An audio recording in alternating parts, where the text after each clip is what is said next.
টানা ১.৫ দশক ধরে অকার্যকর খাগড়াছড়ির দীঘিনালার একমাত্র স্লুইস গেট।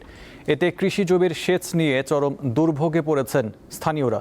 সেচের অভাবে ৩ ফসলি জমি এখন ২ ফসলিতে পরিণত হয়েছে। কমে গেছে ফসলের উৎপাদন। খাগড়াছড়ির দীঘিনালা উপজেলার মাইনী নদী সংলগ্ন একটি খালের উপর নির্মিত এই স্লুইস গেট অনেক আগেই ধসে পড়েছে দেয়াল ও কংক্রিটের আস্তরণ।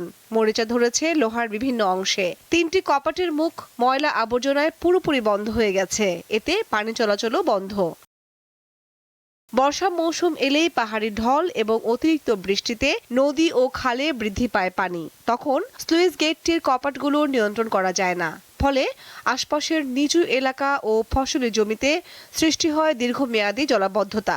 বিগত প্রায় ১ দশক ধরে এই সুইচ গেটটি অকেজ অবস্থা পড়ে আছে এবং এই সুইচ গেটটির সামনের দিক দিয়ে আগে যে দিক দিয়ে পানি প্রবাহিত হতো, বর্তমানে পানিটা তার অন্য রাস্তায় চলে যায়, যার কারণে সুইচ গেটটি অকেজ হয়ে পড়ে।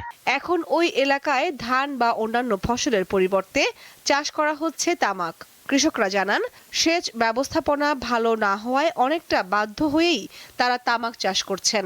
ধান চাষে পানি দিলে আপনার ছড়ার দূরত্ব হচ্ছে প্রায় ৯০০ ফিট দূরত্ব।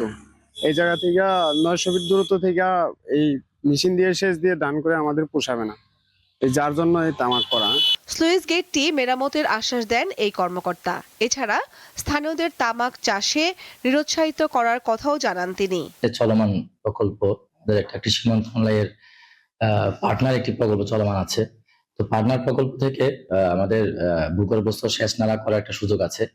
অবশ্যই তো তামাক উৎপাদন তো আমাদের এটা তো অনুৎসাহিত পরিকল্পনা আছে। দ্রুত স্লুইস গেটটি সংস্কারের মাধ্যমে শুষ্ক মৌসুমেও চাষাবাদ সম্প্রসারণের দাবি স্থানীয়দের।